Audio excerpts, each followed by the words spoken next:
All right, great day, GADFLY subscribers. It's Carlos. I hope everyone's having a terrific day so far. I want to thank all of our GADFLY subscribers, and for those tuning in, gosh, I don't think there's anyone tuning in for the first time anymore, but if you have not done so yet, do us a favor, go over to our site, which is the gadfly.vhx.tv.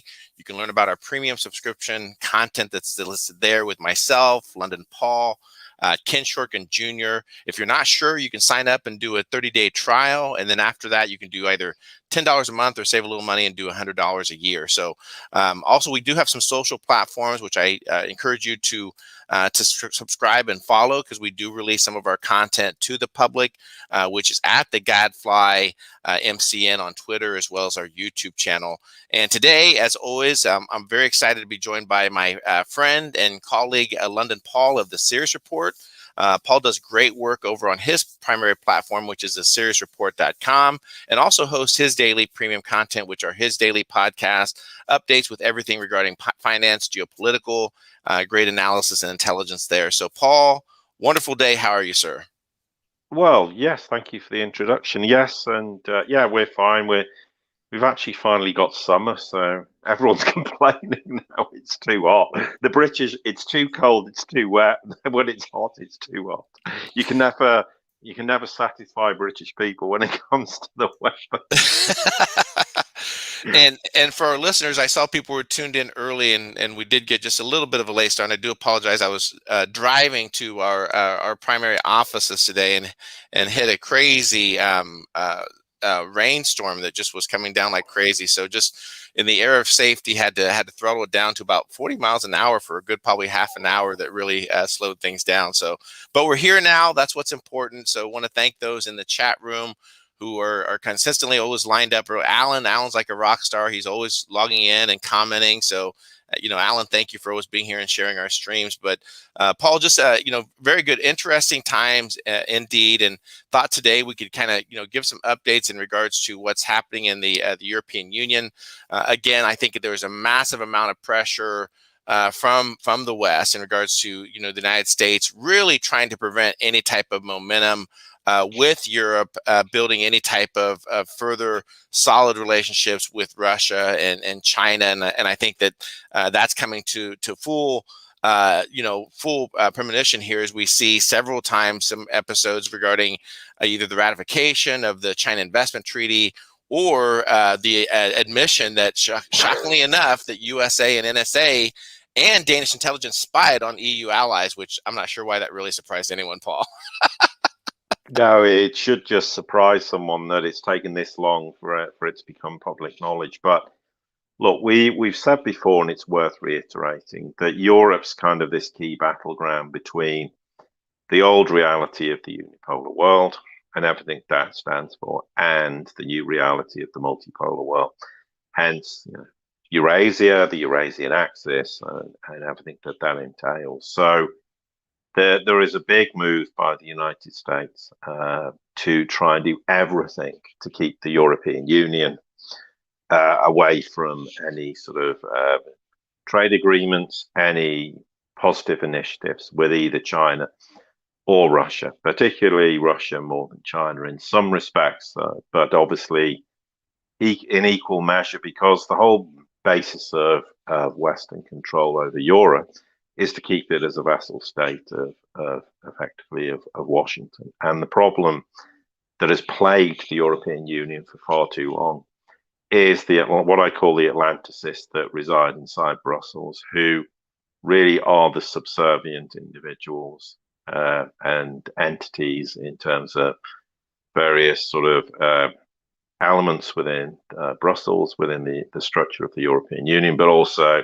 there's a whole bunch of think tanks and others who are there to do everything to try and make sure that the European Union stays subservient to Washington, but also in the process tries to make sure that there isn't any integration between the European Union and China and Russia. Hence why we always have all the Navalny nonsense as one example with regards to Russia, the enormous pressure that the United States tried to impose on the European Union with regards to Nord Stream, obviously constantly trying to create huge amounts of tension and fear and anxiety in Eastern Europe, so they can justifiably say we need to keep forces and missiles pointing at Russia and all the things we know with regards to Russia. Now, China's latterly become a problem because of the fact of they believe this ascendancy, which the United States views anything in ascendancy, anything that it perceives to be a challenge to its hegemony, though its hegemony is collapsing, therefore becomes a problem. And it's surprising in many ways that it took the United States as long as it did to react to China the way it did. But we'll focus in regards to these developments where there has been, of course, surprise, surprise, further allegations, shall we say, but I think it's more than allegations, but let's just phrase it at that, where there's a huge scandal brewing inside Europe with regards to the NSA, which, for anyone who doesn't know, obviously is American intelligence agency, and how they've been utilizing, shall we say, colleagues or subservient nations and individuals to spy on their own allies, effectively. And it comes back to this point, and I've said this many times, sadly, the United States has no allies. It has subservient nations. It has nations who will do the bidding of the United States, and those who don't are sworn enemies. And those that do are just useful idiots who will make sure that that the United States' position with regards to Europe is maintained. And this is another reason why, we've said this before, the US detests Huawei, not because China's going to spy on Europe, but because if they all started utilizing Huawei's technology, the NSA would have no backdoor in to spying on their allies. And of course, the latest revelation comes from statements where apparently the NSA, with some elements within Denmark, and it's not clear who, apparently spied on senior politicians and officials inside Sweden. Now, apparently this came to light there was an investigation, and you can Google this code name. I think it was Operation Dunhammer. That's D-U-N and then obviously Hammer. And that was with the Danish Armed Forces Intelligence Service, which we'll call FE from now on. Now, this inquiry apparently analysed surveillance from the NSA surveillance during the years with respect to obviously Sweden and Denmark between 2012 and 2014. Now, just because they've investigated it during that period of time doesn't mean, of course, it didn't happen prior to that, and obviously hasn't happened subsequently. Now, what makes this perhaps more damning is apparently all this disclosure is based on information from multiple sources who apparently had access to classified information from the Danish intelligence service. So clearly someone's got very angry inside the intelligence agencies and they said enough's enough. And again, there's all these competing influences that exist. If there's no unified, joined up thinking within intelligence agencies, there's some who'll be very happy to be subservient to the United States and others who clearly won't, because, I mean, after all, Denmark effectively is a near neighbor of Sweden and should be regarded as an ally. Now, what's also, I guess, given this more gravitas is all these revelations apparently being confirmed also by independent sources. And the claim is that a number of senior Swedish politicians and senior officials were targeted for, quote, espionage. So the NSA, via this collaboration with this FE, spied also on Swedish business interests and Swedish politicians. And they're saying effectively this was around politicians in areas that apparently intelligence agencies have typically interest in. The fact is, though, that this has caused an enormous scandal because they're supposed to be allies of the United States. What isn't clear is how many of these Swedish politicians or officials there are. Exactly who was tapped is that level of information is not readily available. I'm sure subsequently there is going to be internal investigations inside Denmark. Certainly there will be investigations in Sweden, and at a certain level that information will become known. But the mere fact the NSA carried out this utilizing the Danes against the Swedish defense industry and military manufacturers shows the extent of the seriousness of this problem. And also, no doubt there's a lot of new information coming to light all the time. So the extent of this problem is enormous. So what effectively this review shows is that the NSA is not only with Danish help spied on Swedish politicians, but apparently we can extend this even further because they've spied on senior politicians and high-ranking officials also, note, in Germany, France, and Norway. And is that the extent of it? Could be elsewhere in Europe. Maybe it's also in the Netherlands and Portugal and Spain, Italy, etc. I mean, I'm not saying it is, but we don't know. So, of course, the Danish Ministry of Defense has come out and gone, well, we're not going to speculate on this matter, but obviously systemic eavesdropping on your allies is completely unacceptable. And I'll stop there. So obviously you can comment on this, CJ, but there's another part to this with regards to the French reaction. But no one should be surprised by this. The truth of the matter is the US constantly spies on everyone, including its allies, and what it does with regards to the Five Eyes alliance. It even compartmentalizes the information it shares. Say, for example, it will share certain information with the British, but it won't share certain information with the Australians and New Zealand or the Canadians. And it's absolutely ludicrous that anyone in the West actually believes that the United States has their best interests at heart. They don't. And like any nation that spends its whole time trying to implement hegemony and a unipolar world, the US doesn't trust anyone. In fact, it probably trusts some of its allies less than it trusts some of its sworn enemies. So therefore, this is a fundamental problem, and this has shone yet more light on it. And obviously, there was the issue, we'll come to it, with regards to all the alleged spying that was going on with regards to Merkel. And that came out several years ago. But this is an enormous problem. And it's about time that the relevant people in the European Union started to wake up to the reality and started to also challenge the Atlanticists who have zero interest in what's beneficial to the European Union. They're just subservient to the United States, and they'll effectively crash and burn the European Union, which is going to crash and burn anyway, because they have no allegiance whatsoever to any European nations or the Eurozone. They're there merely to do the bidding of the US, who wants to keep the European Union subservient for the reasons we stated earlier, and obviously we've stated for many years in far greater detail. Yes, Paul. I completely agree. I mean, this assessment, should have been realized, even dated back, if we remember, whenever the U.S. was attempting to really show the weapons of mass destructions and present it to the United Nations, where I believe, I can't remember which country that was actually going to vote to veto. At that point, they were actually hacking and spying on that particular country that was part of the UN, and presented them with information that, hey, look, we have this, and it changed the vote. But more here recently, Paul, it seems like there's been a lot more information forthcoming in regards to the potential disruption of the Five Eyes intelligence agencies, and maybe this could lead to some disruption of that coordinated effort when they literally will discover that they all have been probably spying on each other from the beginning, Paul.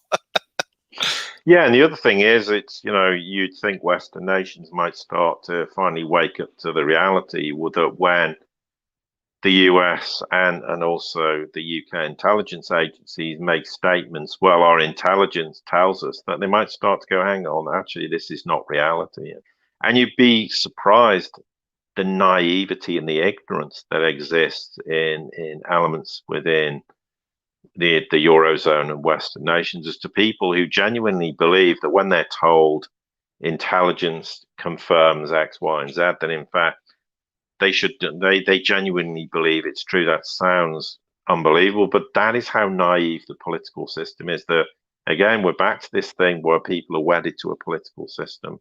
and they don't believe for 1 minute that the United States would lie to them. Well, increasingly, instances such as this should start to sharpen and focus some minds inside Europe, and for that matter, in a wider context. Yeah, the Five Eyes Alliance, maybe that will lead to further fractures, because that organization is not as watertight as people would like to believe. There are certainly disagreements, and when, for example, New Zealand broke protocol with regards to China, then the United States started to exclude them from certain intelligence, because in their paranoia, they actually believed that this meant that somehow that New Zealand was now a security risk for the Five Eyes Alliance. It's like, the trouble with the United States, you're either with them 100%, whatever they tell you to do, whenever they tell you to do it, how high you have to jump. And if you're not, then somehow you're a problem.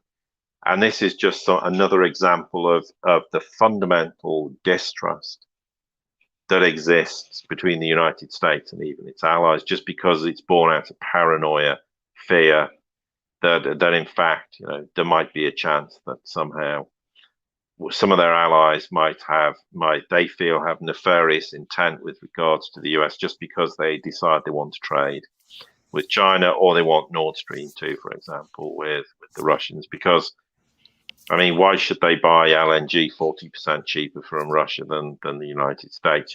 It's an example of basic crass stupidity and insanity, but that's what governs much of Western politics. But to take this, a step further, Macron's obviously come out and gone, well, hang on, we need some clarification about this, that apparently US intelligence had monitored the Germans and the French, and who knows what other European politicians with the help of Denmark. So therefore, the argument is, if this is correct, then obviously this is wholly unacceptable, and they want...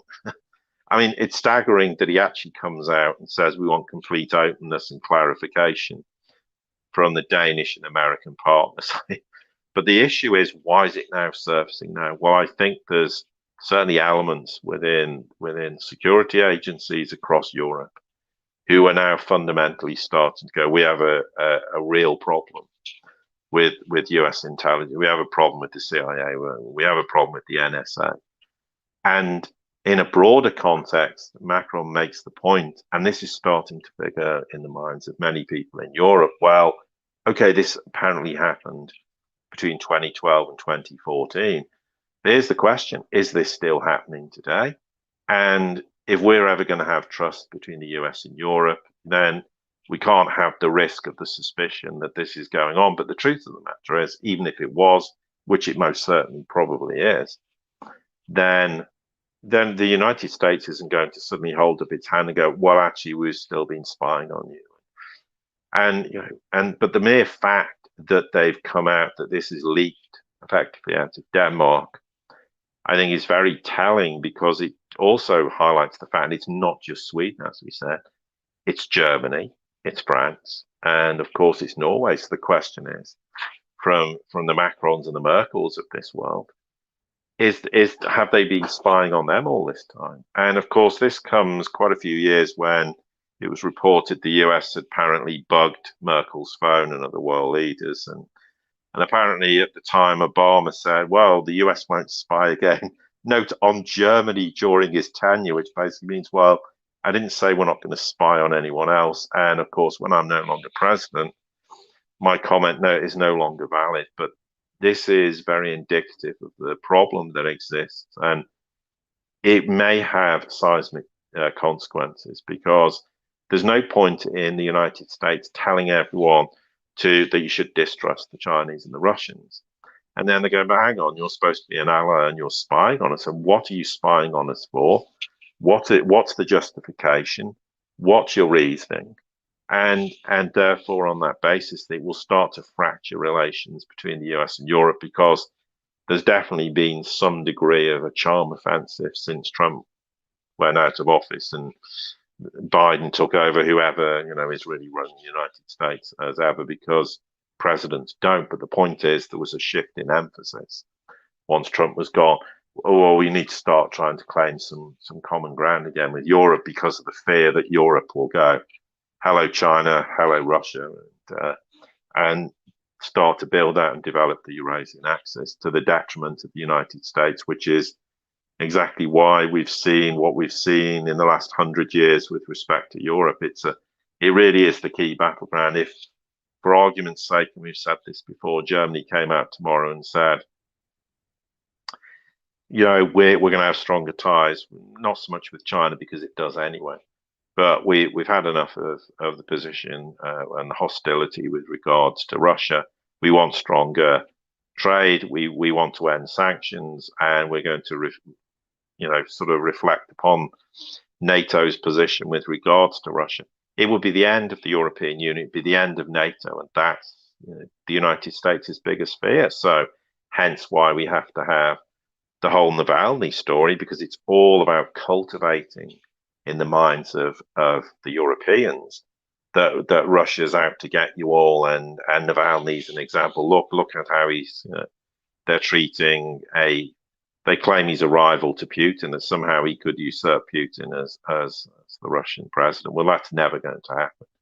Irrespective, okay, he's in prison at the moment, but that's not the point. So it's all about conditioning people and trying to make them believe that somehow Russia's out to get Europe, as though somehow we've gone back 80 years in history, and it's World War II again, or it's the Cold War. And even though, of course, Russia gave up all the Soviet Union and all those nations, but it's constantly psychological warfare to convince Poland, Romania, Bulgaria, and Latvia, Lithuania, and Estonia, the Baltic republics, that at any given moment Russia could invade again. But these kind of scandals and revelations are enormously damaging to the United States' credibility.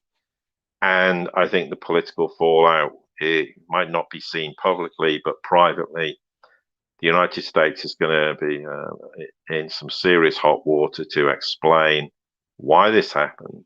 And probably more importantly, they're going to say, well, is this continuing? Now, even if it is, the US will deny it, but the risk is that there clearly is elements within European security intelligence agencies who are saying, we've had enough of this, and we're going to make sure that this becomes in the public domain. Therefore, it puts heat on the United States. And I think it's very indicative that there are attitudes in Europe that are changing, rather like attitudes changing all over the world. And the disclosure, well, we'll see what the fallout is, but it should be no surprise to anyone. But at the end of the day, it's important that these revelations come out, because Europe needs to understand that it doesn't have an ally in the United States, and it never has since the end of World War II. Yep, absolutely. Very well said, Paul. Paul, let's shift gears a little bit. And I know that you probably were going to cover this in your own podcast over on the Sears Report, and I appreciate you delving into it here with our GADFLY subscribers. And that's this article in regards to the European Parliament freezing the ratification of the China Investment Treaty. Could you break that down for us, please? Yeah, well, I originally discussed this. I think it was the first podcast I did after the sort of Christmas, New Year break. So it would have been the first few days of January. So we're talking, 5 months ago. And the reason we'll discuss it is because, again, this is being caused by enormous pressure from all the Atlanticists and the anti-Chinese elements in the US to convince Europe that somehow this, what's called the Comprehensive Agreement on Investment, that was 7 years in negotiations, and actually China and the EU announced it on December the 30th of all days. And at the time, that was really a seismic event in not just geopolitics, but geofinance. But what's worth noting is this came on the back of there being enormous pressure in the 2 years prior to this from the United States to try and derail the agreement being reached. And in essence, it was where Europe was finally embracing Eurasia, okay, without Russia, but that's something further down the line. But what the agreement effectively wanted to do was do everything that the West has criticized China for, and with some justification, to rebalance trade and investment, in this case between China and the EU, and binding them to what were called values-based investment principles. So what was China going to do? It was supposed to open up its markets, so it would give the EU unprecedented access. It would give them that certainty and predictability in terms of how they would operate there. There would be a level playing field when you have transparency, accountability, and it was all sorts of things in terms of labour standards and the robust enforcement and monitoring.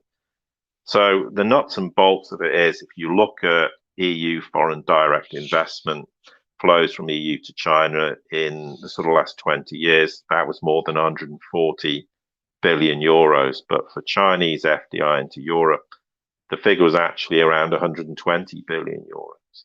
So the argument is, okay, there are teething problems. There needed to be some fundamental changes made. And obviously this comprehensive agreement on investment, I'll call it the CAI in future, is probably the most significant agreement that China had ever concluded with a third party nation, actually, or a third party continent in this case, actually bigger than anything they'd actually done with Russia itself. So in addition to rules against obviously forced transfer of technologies, which is something a lot of Western nations have argued about, even though in latter years that's not happened, but it would deliver on obligations about state-owned enterprises, how they behave, transparency in terms of rules and regulations for subsidiaries, and commitments in terms of all manner of how those relationships operate. So clearly, if China wants to be the yuan to be internationalized, it wants to become seen as an ascending power is the wrong word, but it's opening up its markets to the world. It has to go through this huge change and shift in terms of the liberalization of its own markets. And what it basically says with regards to the CAI is that it would make market access for EU companies independent of China's internal policy. So the EU could then resort to the dispute mechanism in the CAI if there was any breach of commitments in the future. It obviously also it gave them, the EU, significantly greater market access openings or eliminating sort of any restrictions in terms of, if you want joint venture requirements in sectors. And because there was a lot of restrictions that hampered, obviously, EU companies in China. And in reality, it was far more ambitious than anything that was originally agreed in terms of this 7-year negotiation. So, I mean, in terms of sectors that already exist, the EU, of course, does have access and does have open and committed access for service sectors. But in terms of energy, agriculture, fisheries, and all these kind of things, they're enhanced and preserved in this CAI. So it includes everything: manufacturing, automotive sector, there's the financial services sector, there was even health, R&D, telecommunications, computer industry, maritime transport, business services, environmental services, construction, the employees of EU investors, obviously owning businesses inside China, how state-owned enterprises integrate with the EU in future negotiations, and how state-owned enterprises actually had to sort of adopt a far more moderate attitude in terms of its integration with European companies. Also, lots of more transparency in subsidiaries and the ending of any notion of forced technology transfers. And the list goes on and on. It's this enormous commitment. And it really was sort of groundbreaking. It was revolutionizing how China was prepared to open its markets up with regards to the European Union. But surprise, surprise, since that date of the 30th of December, there's been enormous pressure tried to put on China. So hence they've rolled out all the idea of all the civil or lack of humanitarian rights for Chinese people. They've done everything to try and convince the European Union that, trading with China is unacceptable. They're going to renege on the promises they've made, even though it's written in this agreement. And, and it was far more than what you would term a bilateral investment treaty because of all the access commitments, fair competition rules, dispute settlement, etc. So the argument is, and the why the United States had an aneurysm, is it is a major win for the multipolar world. Not only because of obviously the RCEP, which was literally days before, which was between China and 14 other Asia Pacific economies. And we've talked about that many times before. So, it effectively, in a nutshell, addressed enormous amounts of long-term reservations that, companies in Europe had about investing in each other's markets, but more so Europe in China than China in Europe, because European companies worried about Chinese policies not being transparent, which is a reasonable statement. And actually, Chinese companies worried about the legal implications they face in their investment in Europe. That's more to do with the United States trying to bully the European Union. And if Chinese companies are there, they may face indirectly the wrath of the United States, although increasingly that is less of a problem. But in essence, this was a dagger to the heart of the US unipolar world. It created what you might call a totally new cooperative model. And no wonder on that basis that the United States has been trying to upend it. Now, yeah, they've temporarily frozen it on the ground. Surprise, surprise, that China needs to moderate its humanitarian stance on, Xinjiang and all the things we've discussed previously, which of course is utter nonsense anyway. But at some point in the future, the realization will come that Europe has to embrace these kind of deals because Europe is in no position to be able to finance anything, and it's going to need enormous Chinese investment. And also, it will want enormous access to China's markets because China is opening up, it's liberalizing all its markets, it's becoming an enormous import base. It wants high quality goods because the Chinese people want them, and it's rotating its own economy away from being kind of almost the breadbasket of buying cheap goods from China, which the world has been doing for 2 decades effectively. So it is a game changer in terms of cooperation between China and the EU. And hence why the United States, as we said, is trying to upend it. But it will eventually see the light of day. But the idea that somehow this is one-sided and China seeks to gain control of Europe is not the case, because in fact the concessions from Europe are extremely small, given they're obviously, they have significant trade and bilateral trade and cooperation anyway. But this was effectively giving Europe everything it wanted in terms of access to the Chinese market, and over and above even what the European Union wanted. But that's the kind of story that a lot of people in the West don't want anybody to hear. Is the case. But one thing Europe does know, well, the pragmatic people, is that China is in the ascendancy and the US is in terminal decline. What's also clear is Europe doesn't want to lead this Indo-Pacific Quad Alliance nonsense with regards to trying containing China. But the trouble is, and this is fundamentally a problem, Europe's at some sort of crossroads in terms of its own future in the world. I mean, the principle in Europe is it wants to kind of be this force to be reckoned with. But individually, it's got all these small and medium-sized countries that has very limited influence. They all have very different ideologies, different ways of thinking, and therefore you can't get this common unified approach within Europe. So Europe collectively is rather weak in many regards.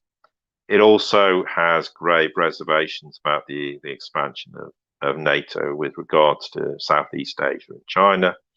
It doesn't want to get involved in wider sanctions on China. And therefore it is somewhat at loggerheads with the US anyway. But it is one of those things that eventually will come to light. it's just inevitable that there are still people within the European Union, as we said, who will suffocate Europe. But eventually, there's always going to be the economic imperative, and the economic imperative is the European Union, in whatever guise it exists in the future, whether it's a very loose alliance, which is more likely to be the case and how it should always have been, it's going to have to realize that it has to embrace Southeast Asia and not just China, because that is the major growth center in the coming decade. So if it doesn't embrace that, then it's going to have enormous economic problems over and above the ones it already has, and financial problems for that matter. Yeah, Paul, very well said. I mean, the dynamics of things. I mean, times are changing, and we're in the 11th hour of what that is looking like in terms of that. And we had hoped by now that the West, including the United States, would come to this realization. I'm hoping that there's still time, Paul. I know we have the coming meeting between Biden and Putin. I'm not quite sure of the extent of how that conversation will go, what it will look like, take place. That's probably for a whole other podcast.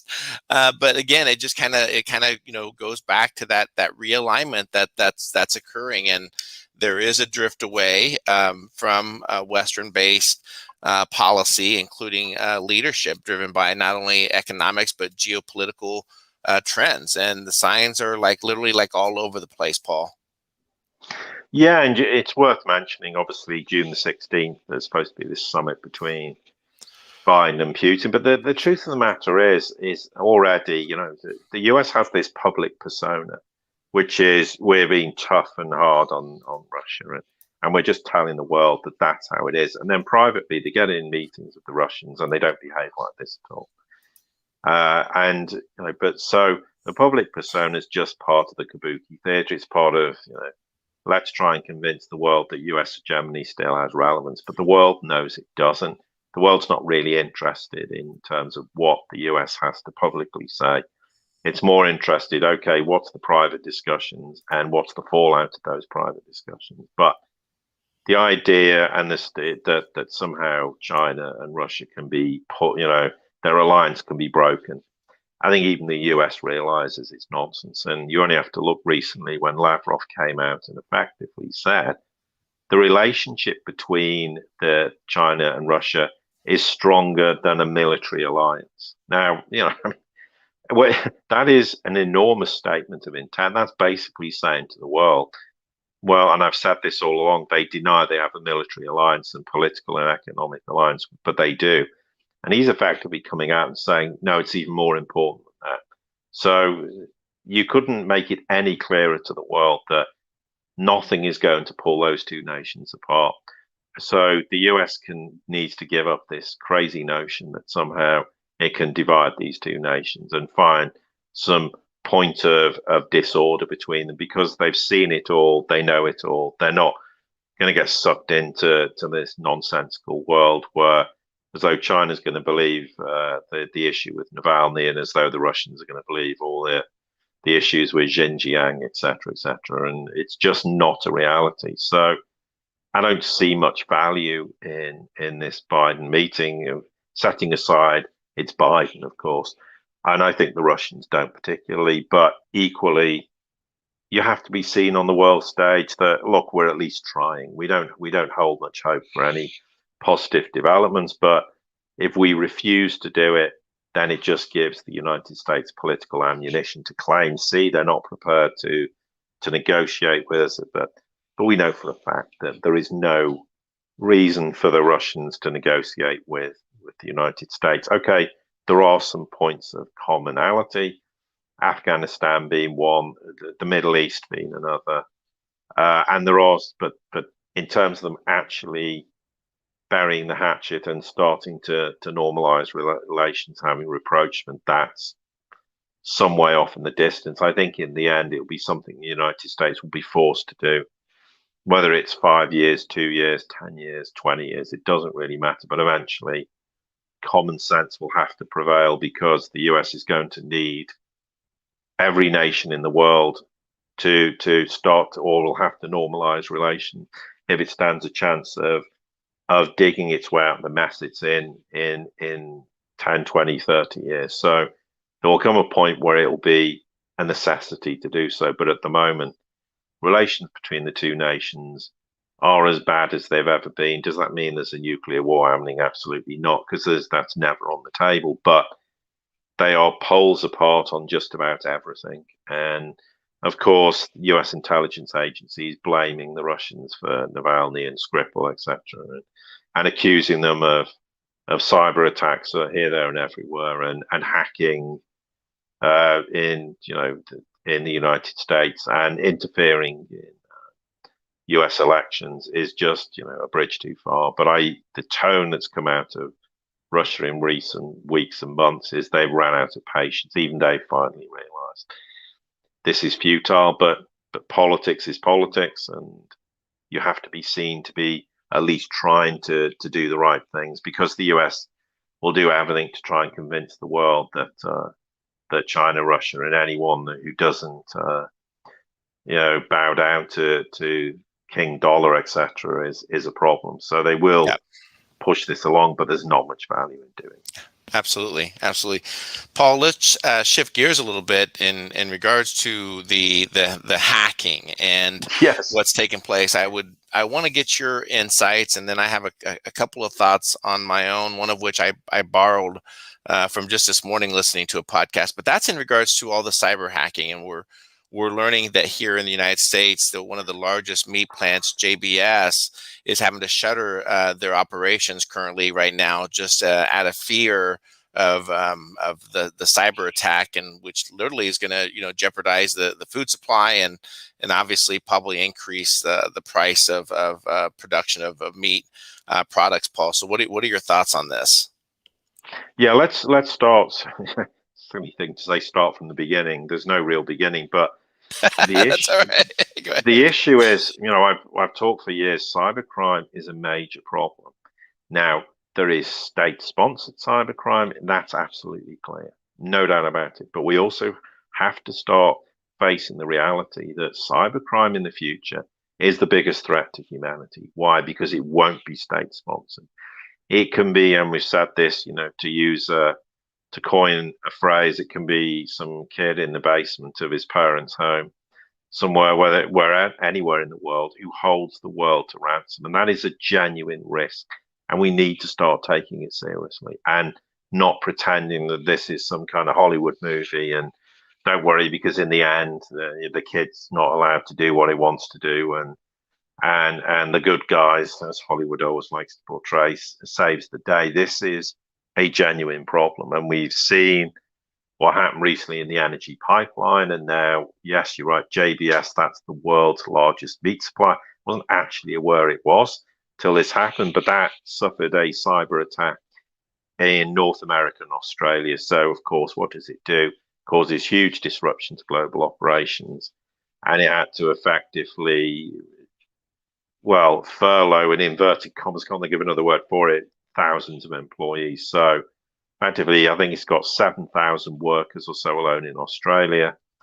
He had to sort of lay them off temporarily. So it's not indicated when it can resume processing meat. I think it's got nearly 50 facilities in Australia. And it said it took immediate action when it determined that obviously it was subject to some sort of organized cyber attack. So it suspended all its IT systems, notified authorities, and also it affected some of the servers supporting their operations in Australia and, of course, New Zealand. Now, again, it's hot on the heels, effectively. And for anyone who wasn't aware, and it's always worth reiterating just briefly about the ransomware attack that was on the Colonial Pipeline that operated. It's a major fuel artery in the US. I think it covers thousands of miles. I think it's about 5,000 miles, but maybe a bit more. So the question is, was any data compromised? And they've said they weren't aware of that. So the argument is, okay, why did this happen? And it's interesting, of course, and then people can get a bit conspiratorial, because the idea is, it causes major problems in meat processing Canada, Australia, and obviously beef prices, rather like a lot of commodities, are going through the roof. And therefore, of course, like any of these industries, everything's very automated now. So any sort of IT systems are needed for tracing, sorting, and obviously adopting regulatory requirements in terms of animal welfare. Okay, I'm not going to get into that subject, but obviously it's impacted food production. Again, it's rather like the colonial pipeline. It just depends how long this is shut down for. But of course, it exports over 50% of what it produces to overseas customers. So obviously, that's going to have a serious impact. And when you think that the extent of the operations, then obviously the longer it is shut down, the bigger the problem is. So the question now is, okay, who was responsible for this? What are they going to do about it? But again, it's one of those situations that the biggest problem is complacency. People go, oh, it won't happen to me. It's someone else's problem. But of course, the issue is that this is a huge problem in the making, and it's only going to get worse. And just to go, oh, it's a state-sponsored act is I think very naive. And I think also that there was supposed to be a cyber attack that shut down I think, a beef plant in Alberta in Canada. And yes, there's targeting, what you would call critical infrastructure, whether it's the oil sector, okay, whatever people's personal eating habits is not the issue here. But the issue is that, that's going to seriously affect people's who eat meat, and obviously it's going to drive prices up. And therefore, people say, oh, isn't it a bit suspicious that this happens? Well, I don't think it's about trying to stop people eating meat or anything like that. What I think it's doing is it's highlighting how vulnerable something like a energy pipeline is, how food processing. I mean, this is food. This is critical. Well, whatever food you eat, if we start to have major problems with cyber attacks in relation to food production and distribution, then we can start having global problems in terms of food security. And we've talked about food security being a problem. And it's far more than just, do we produce any food in our own nation, and do we need to start producing more food? It's not, and also more than just, well, do we import too much food, and who are we importing it from, and do we need to change our attitudes as to who we import from and how much we import, and we need to become more self-reliant. But when you put this in context, that it's possible to paralyze food production wherever it is in the world, whether you're producing it domestically or it's being produced internationally, we need to start taking this seriously, because I keep saying the future problems are not nuclear war. The future problem is cyber attacks, and as technology advances and people get smarter in terms of what they're capable of doing, somebody literally could hold the world to ransom. And we need to take it far more seriously. And most certainly nations are well, less so in the West, because again, this is the insanity of politics. The Chinese and the Russians can sit there and go, we need some consensus on cyber warfare, on cyber attacks, cyber technology. We need a global standards in how we deal with this. And the West goes, we're not engaging with you because you might be trying to hack us via the back door anyway, and you might utilize this global approach for your own benefit. And that's how ridiculous the world is in terms of politics. But they need to understand the gravity of these problems, because it is enormous, and it poses far bigger threat than all the things the alt media likes to make out is a threat to humanity. This is the principal threat. And when it starts to affect energy, when it affects how we feed ourselves, then hopefully people start to take note and have some global consensus that we need to realize that future warfare is not going to be fought with guns, bombs, missiles, as much as people would like to believe that as the case. That's all just kabuki theatre to justify spending obscene amounts of money on the military. The biggest threat lies in cyber security or cyber attacks. And if someone can hack any critical infrastructure, then what happens if they start to hack nuclear installations? And we know that's happened already, and that was definitely state sponsored. But we have to take it seriously. Global catastrophes can happen because somebody in the basement of their parents' house, or some adult in the basement of their own house or in their living room, has the capability to wreak havoc on the world. Yeah, absolutely. Absolutely. Paul, I was listening to a earlier podcast and wanted to get your thoughts on this. And I had never really, considered this, but is there any chance, like when you look, for example, at the previous hack in regards to the pipeline, correct? In regards to Mm-hmm. 60% of the Northeast in regards to fuel, and then we look at the meat factor as well, and not understanding quite a bit, like in terms of the amount of volume. I'm sure it is significant. But I was listening to an interesting podcast where again, this is complete speculation, and I think it's important that anytime that we are speculating or putting stuff out there, that we do that so that everyone understands. But do you think that there's a slim possibility that there's an effort to really kind of do these things and to maybe to provide a little bit of cover for the inflation that potentially is hitting some of these key sectors? You know what I'm saying? So obviously, if there's disruption in supply that's man created and there's price inflation, that perhaps they can say, well, this isn't our fault. This is the reason why this happened, is because they were hacked and it affected the production, hence the pricing of these things. What are your thoughts on that? Well, yeah, I mean, you can't never say never. I mean, but I mean, the point is, the motivation to justify inflation doesn't really matter. I don't think people on a fundamental level, the likes of you and I, and billions of others, or 350 million Americans, are particularly going to be concerned that a cyber attack causes it. They're just basically going to sit there and go, hang on, my weekly grocery shopping has in cost terms has gone up 10, 20, 30, 40%. Oh, they're not going to go, well, actually, don't worry, it was caused by a cyber attack. But it will most certainly impact global food supplies and operations. It will drive prices, and that is clearly could be a motivation as to why whoever's done this has done this. But is it yeah, I mean, yes, they could make an excuse. I mean, and people will always go, well, they'll utilize the issue of cyber attacks to roll something else out, and say, well, obviously we need to have stricter security, and what does that mean in reality? But again, this is one of those things where we're coming back to this point that a lot of these, and I'm not saying in terms of what you listen to, but in a broader sense, there's always this idea, well, this means this. Well, no, the world, again, doesn't operate that way. We need to start taking this seriously, that whoever's doing this isn't doing it because, how people perceive the world runs, is that these people are implementing this deliberately.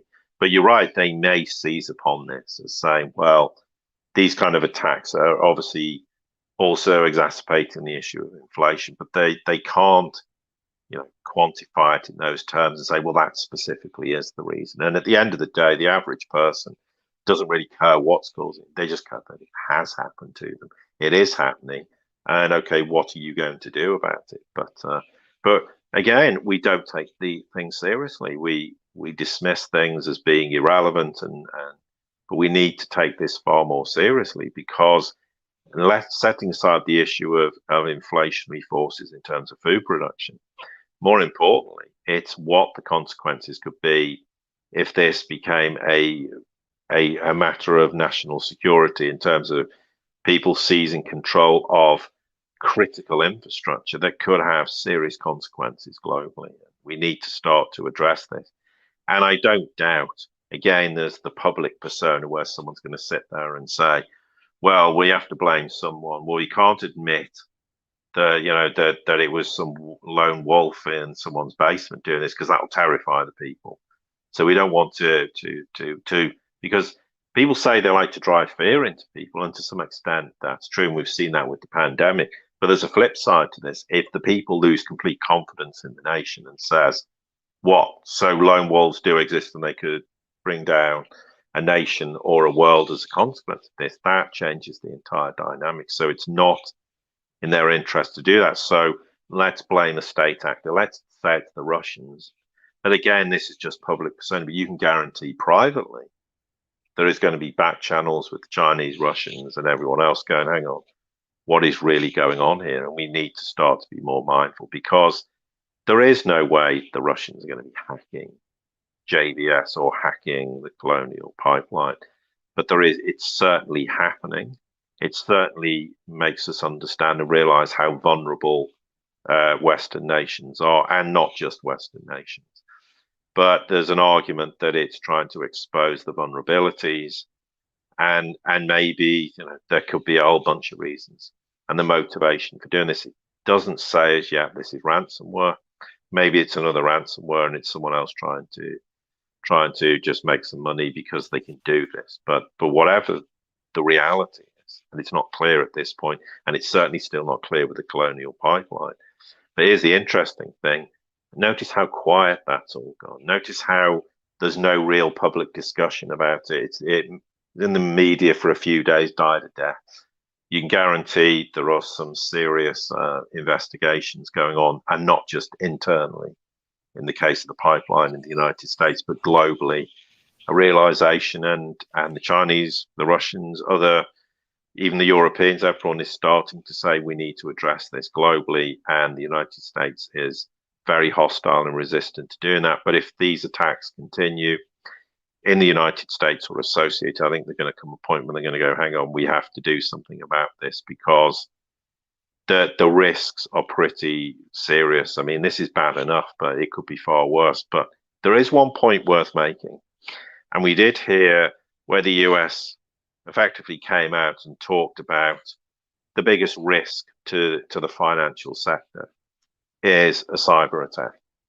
And I said at the time, for me, that suggested they may possibly try to claim that if the Western financial system collapses, it was because of a cyber attack, not that it collapsed because it should have collapsed.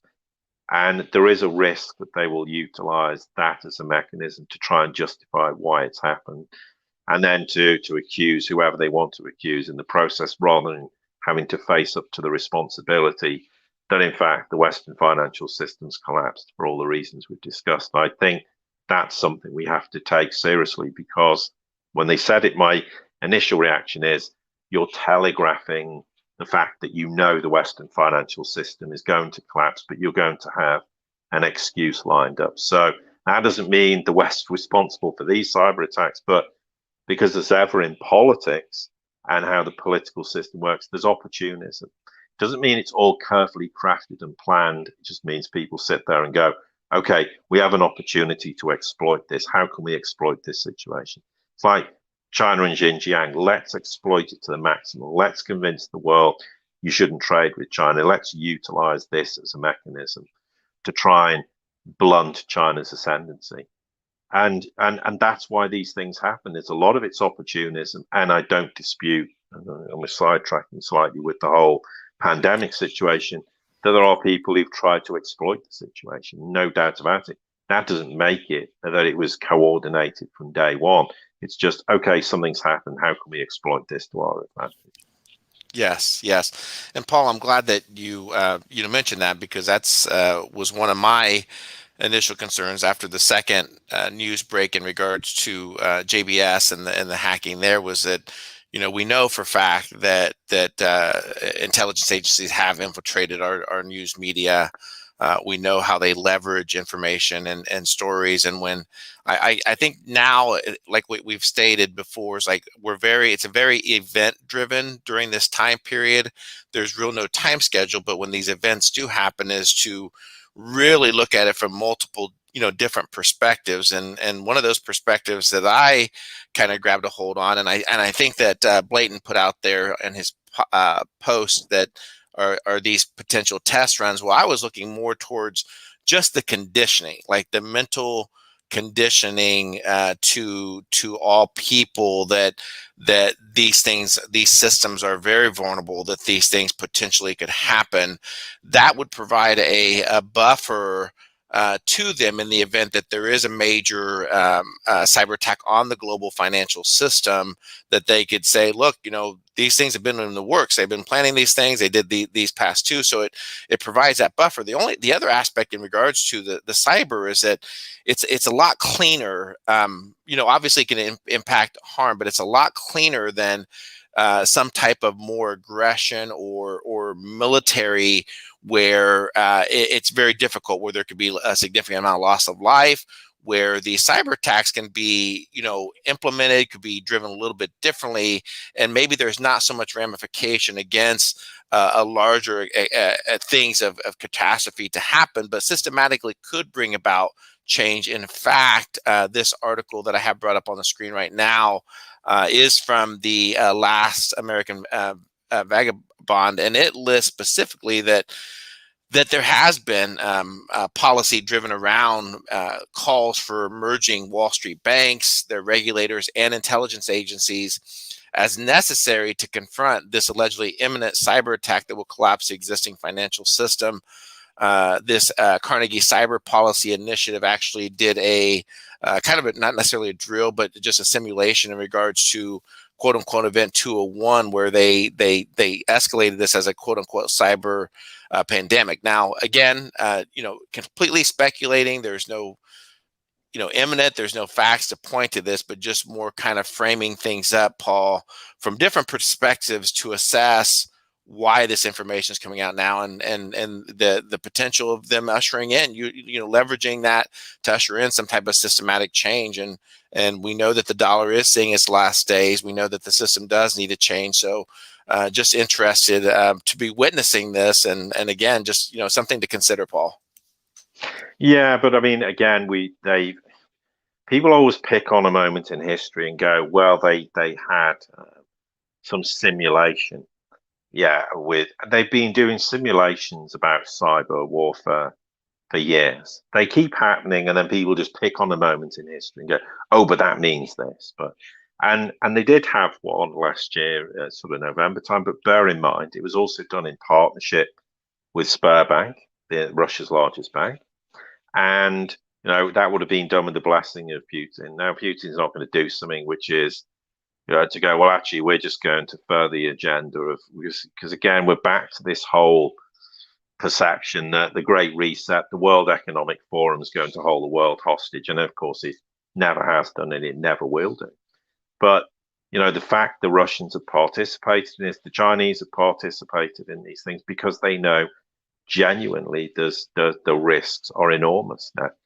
And it's very likely in the next 5-10 years or less that there could be cyber attack that could bring down a financial system, and it could happen post the end of the dollar. It could happen in any environment whatsoever, and we have to be very mindful of this. But yeah, of course, when the people have simulations about an attack on the global financial system, and it includes the Fed and the Bank of England and Wall Street banks, etc., then everyone jumps to the conclusion, well, this is because they've got some plan for a nefarious attack. Well, the other point with regards to this is, if that was the intention, they wouldn't telegraph it. I mean, otherwise that just raises suspicion, and people go, hang on. So they did this, and then 5 minutes later that happened. And okay, I know this, people believe it relates to the pandemic because they had something that happened months before the pandemic. But the truth is, they have these things all the time, because there's always the fear and that there is a risk of this. Now, I don't care who does it, who's part of this. I don't buy into all this one world government, global conspiracy, because it's not reality. This is not how the world operates. But what you can certainly glean from this is that these big institutions are genuinely worried about this. They're worried about the consequences of this, because they know that there are malign actors who could upend things. Now, does that mean there is going to be a global cyber security event that upends the global financial system? Well, I mean, we don't know whether it happens, but there is a risk of this. But just because there is an acknowledgement of this inside the Wall Street banks and central banks doesn't mean it's a fait accompli, and that they're somehow part of some conspiracy to make this happen. But I mean, but at the end of the day, we need to take this seriously, because it is a major problem. And whatever our perception is, and people are terrified of World War III and major wars, this would be a war where not a single bullet was fired, but the consequences globally or regionally or whatever it might be could affect billions of people. Yes. So we need to start taking it seriously. And the fact that the Russians and the Chinese are participating in this, with all the people that everyone in the West thinks is got their finger on the pulse with anything, should make people go, hang on, there might be more to this than our perception. It's very easy just to go, oh well, these institutions are participating in this, it means there's something nefarious happening. Well, maybe sometimes, and given the world's changing, that perhaps some of these institutions aren't quite the institutions we once thought they were. Maybe the process is beginning to change, because at the end of the day, we are going to have change. These institutions aren't going to be the institutions they once were. So either they evolve or they die, and many of them will die. Many of them won't evolve, but maybe some of them will evolve. And we have to start to say, well, if there's initiatives going on globally that involves the Chinese and the Russians, they're not going to be part of some nefarious plan. And also those, if they were doing a nefarious plan, aren't going to share information and have the Russians and the Chinese involved, because obviously they'd be telegraphing to the Chinese and the Russians what the plan was. And if there was indeed a plan, which we're not saying there is, and therefore that's completely counterintuitive, you would lock the Chinese and the Russians out of this process. You would have these simulations. You wouldn't broadcast them. You wouldn't discuss them. You wouldn't tell anyone that it was happening, if indeed it was nefarious. And there will be people who disagree with this, but that's the reality of how the world operates again. The world doesn't operate according to how the alt media thinks the world operates. It operates in a very different context. And again, that doesn't detract from all the nefarious things that goes on in the world, or any of the true conspiracies. But there's an awful lot of conspiracy theories that don't relate to reality of how the world operates. And we have to be extremely careful that we don't just go 1 + 1 = 75,000 because we've just made a whole bunch of assumptions. But the fact is, they have been looking at cyber attacks globally for many years. Yeah, people will pick on a moment in history and go, well, that means this, because somehow the World Economic Forum's involved in it in some context. Therefore, they've got some nefarious plan to it's better, I think, they're going to collapse everything and bring a new system out. Well, what new system? They're going to, the West's going to collapse, and they're going to come out and go, well, we've got the solution and the answer to this, when the solution and the answer already exists, and it's called Southeast Asia and the multipolar world. Once the Western financial system's gone, it's gone. No one is going to allow it to be resurrected, and specifically not on the basis that, well, actually it collapsed because someone decided to blow up the financial system in the process. That isn't going to wash in reality, because everybody knows that in where it matters, that the Western financial system's dying a death. It's in its last days, whatever that means in reality. And days doesn't necessarily mean days in that sense, but it's not going to wash. But it's just makes a great story that it's all part of this sinister plan, that they're going to collapse everything, and magically they're going to rebuild the financial system. And everyone's going to in the world is going to adopt this, when, of course, we already know the reason the Western financial system's collapsing to a large extent is because the world's rejecting it. Huge parts of the world, well, they're all rejecting it because they don't trust it, they don't believe in it, they don't want to be part of it. So they're not exactly going to see this system collapse and then go, oh, we're going to embrace the new one that you're going to roll out, because they're going to go, hang on, we didn't like the old one, we've walked away from it, we're not going to embrace the new one. So they might want to roll something out. What are they going to roll out? A dollar that the world doesn't trade in anymore? No one's going to trade. No one's going to say, oh, you can have a new dollar and it's the world reserve currency. It won't be. So the entire dynamic and playing field of global financial system is changing, and Yeah. Mm. intentionally collapsing something in some nefarious plan is going to achieve absolutely nothing, even if they were intending doing it. And here's the thing: no one's going to intentionally collapse something because they do not know the consequences of what that will mean. Because, as I've said, the Western financial system's a billion pieces of string, all interwoven, and no one knows if you pull one of them what the consequences will be. And Correct. therefore, they're not going to deliberately jeopardize collapsing everything intentionally. And here's the point: if they were going to do that, they would have done it in 2008 when they had a justifiable reason. And China was a lot weaker. Russia, there was no Belt and Road. There was no agreements with ASEAN nations. Southeast Asia was relatively a lot weaker. That would have been the time to do it. They didn't do it then because they don't want to do it, because if it's gone, it's gone, Yep. meaning the Absolutely. financial system. Absolutely. Paul, I want to thank you once again for another fabulous discussion for our GADFLY subscribers. Again, thank you for supporting the GADFLY multi-channel network. Please comment directly on this video or jump over to our forums as well. And for those tuning in, also consider subscribing to the GADFLY, which is the gadfly.vhx.tv. You'll find the link directly in the description of this video, where you can learn about our premium content there and start your 30-day free trial.